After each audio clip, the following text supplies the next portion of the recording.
Hello YouTube. This video is about adding some attitude to this gasser by adding some altitude. We're going to rebuild the front and rear spring mounts. This is the stock front spring mount. It has a base and two sides. And what we're going to do is take slices out of this 2x4 tubing to become the base. And then we'll cut sides that'll box in this whole tube. And I think that'll be very strong and it'll give us our 2-inch height. What I'll do is make a pattern out of this aluminum for the side piece, and then we'll make 4 side pieces out of the 1/4-inch steel. What I've done is clamp the original bracket to our 2x4 tubing. And I have scribed the outline into this piece of aluminum, and this will become our pattern, and we'll be very careful how we make it. If we don't like it, we'll make another one. Okay, let's start trimming away the metal that we don't need. We'll grind in this round piece this time. I'm not sure how we'll do it on the big pieces. We'll take all the sharp edges off. Now let's go look and see how that looks on the end of the 2x4. This is a good first attempt. It's the right height, but it's not the right width. It needs to be wider. That's why we made it out of this aluminum before we made it out of steel. We'll make another one. It took 4 different attempts in metal and 1 attempt in paper to get one that we thought was a good pattern. The next step is to transfer to some metal. We'll clamp the pattern to the metal, and we'll run a scribe around the outside and cut out the pattern. Here we go on the first cut. Here we are on the last cut.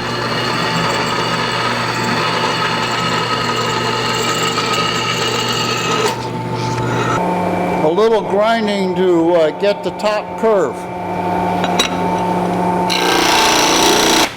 Now we have 4 roughly ground end plates for our new bracket. We did some more grinding on these side pieces and they're looking pretty good. Now what we got to do is drill this 1/2-inch hole so that we can slide the bolt through to fasten the spring in place.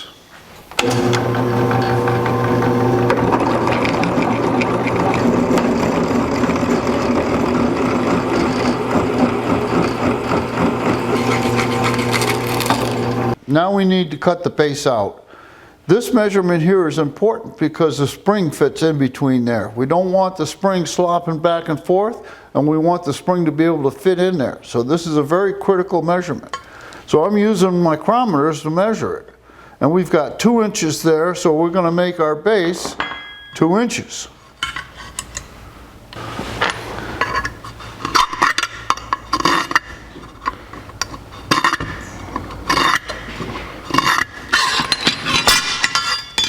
And over to the trusty bandsaw we go. So here we go on the cut.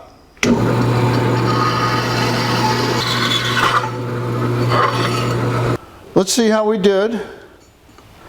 It looks like we're 65 thousandths over. We'll need to go grind it a little bit.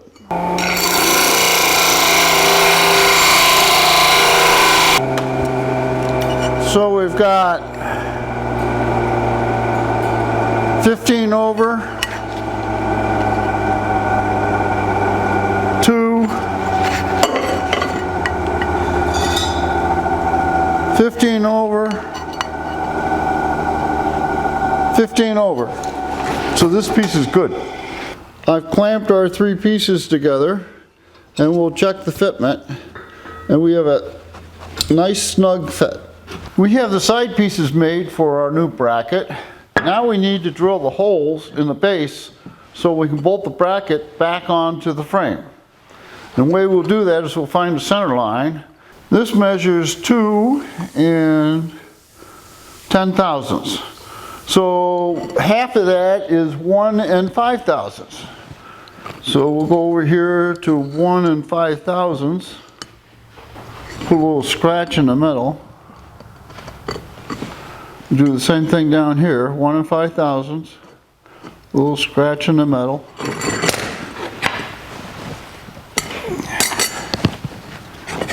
And line those up and scribe.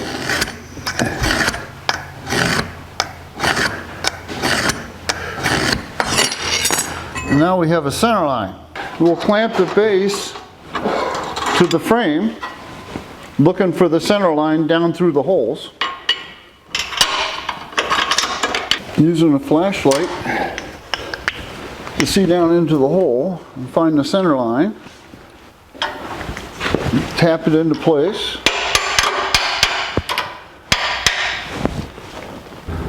Now that we have the center line visible in the center of the holes for our bracket, we'll start drilling. All right, we're through. We have our 3/8 inch holes drilled in our base plate, but if we were to take a bolt and tighten on either side, even though we're plating the side of this, we could crush the tube. So what we're going to do is sleeve it. Here's another base plate that's already had the holes enlarged, and we can put a tube through those holes and then weld around the surface, and there's no way we can crush that. We've already drilled the hole in the back. We're going to drill the hole here. A step drill does a great job of making a round hole. A drill does not always make a round hole. It sometimes makes an oblong hole. We've marked the step drill 1 step higher than what we're going to drill, and we'll drill to that so that the mark stays there for each cut.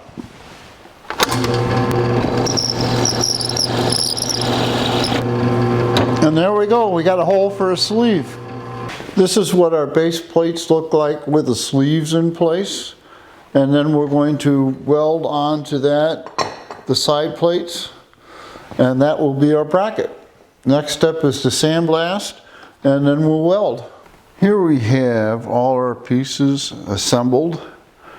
They've been sandblasted to remove all the scale, and they're clamped together and bolted together and are ready for tack welding. Here we are tacking the brackets together. Here's our new bracket tack welded together, and it slides onto the frame very nicely. This is what it looks like when it's bolted up. Now we're ready to flip the frame over and do the rear brackets. What we're looking at here is the rear mount for the front springs. And it consists of a tube, a base plate for the tube. This part was bought from Speedway as a unit. We put a reinforcing plate underneath that and welded it to the frame. Now what we want to do is raise that 2 inches. Well, it turns out that a piece of box tubing fits beautiful right over the rear spring mount, but we're not going to do it that way.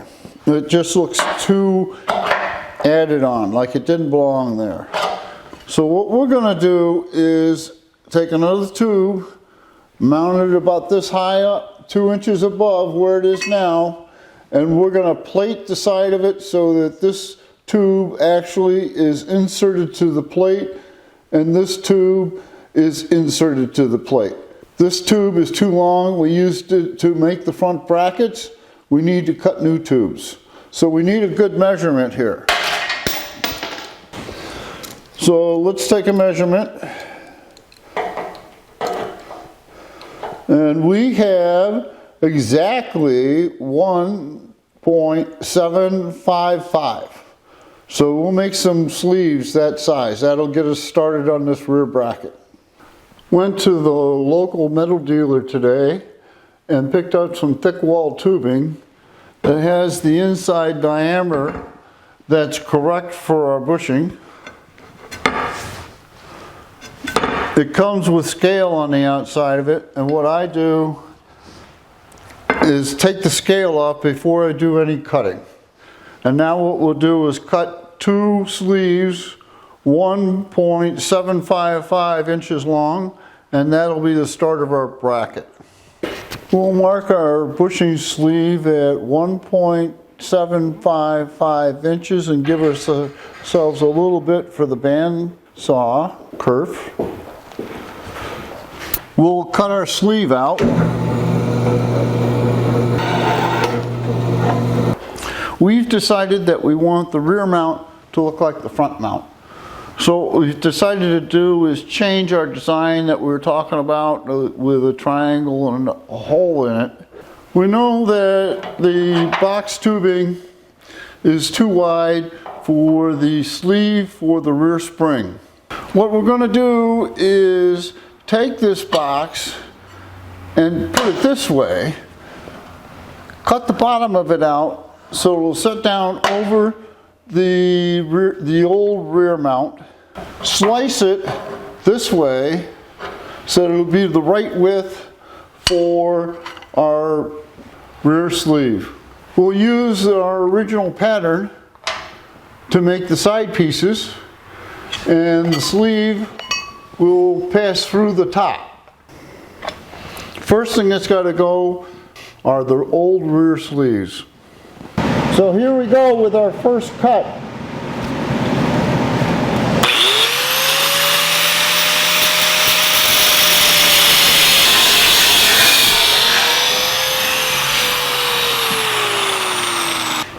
So we want to get a measurement on our base plate. And what we're going to have is 2 side plates and the base plate. This is the sleeve that's going to take the 2 bushings for the shackle for the rear spring. If we put the sleeve up against the 2 pieces of metal and the base plate and mark it, carefully move it and punch it. We have the width of our new base plate. With the tubes cut off and the base plates cut to the right width, we still have a problem with them setting down onto the frame. What we have to do is cut the bottom out so that it'll set around that existing base plate for the old mount. With the bottom removed from our base of our new shackle mount, it now fits over the top of the old shackle mount with plenty of adjustment forward and back. I'm a little worried about adjustment side to side. We may have to do some more grinding on that old mount to get the side to side adjustment we need in order to square up the front end when we put it back together. Time has come to think about our side pieces, and I can get 4 pieces out of this metal fairly easily. This is the same pattern we had for the front, except that the bottom has been modified to reflect the curve on the frame. So we'll scribe this and cut it out. We've clamped our pattern to the metal and we'll just scribe it.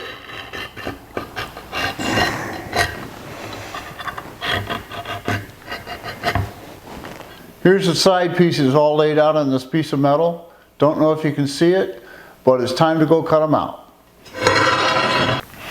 Just like our old shackle, we have a base and 2 side pieces for each shackle. Here we have the pattern, 4 side pieces, 2 bases, and the sleeves to mount the bushings in. All we have to do now is sandblast to remove the scale, tack them all together in a pile, do our final grinding so that every one of them are the same, do our grinding on our base pieces, and weld it together. Here we have all 4 side pieces clamped together with the 1/8 inch centering drill in the hole. We'll tack it together And we'll do final grinding so all the pieces are the same. With the side pieces tacked together and the alignment drill still in place, it's time to drill the hole for the sleeve for our bushings. Here we are drilling our 1-inch holes for the sleeves.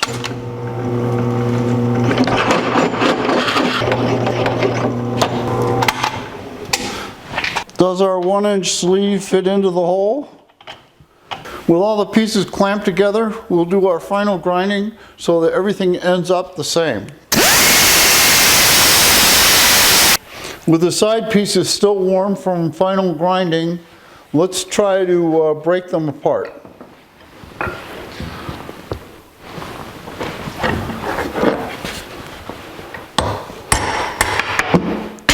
There's one. There's 2, and there's 3 and 4. Let's put them together and see what they look like. One side piece, one base piece, another side piece, a tube, another side piece,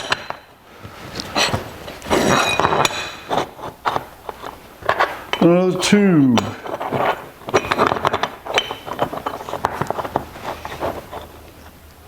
and there's our 2 brackets. Now we got to do is weld them. We have the brackets and the sleeves clamped together, set on a nice flat piece of metal, and squared up. We're ready to weld. Here we are tacking the rear brackets together. We have the rear brackets clamped to the frame. They've been squared to the front brackets and to the frame. If you'd like to see how that's done, I have a link above to show you how to do it. Here we are tacking the rear brackets into place. We're doing a trial fit of the springs into the new brackets, and I'm happy to say that the bolts slid in very nicely. What's left to do is put the engine back in, which means we'll have to take the axle back off.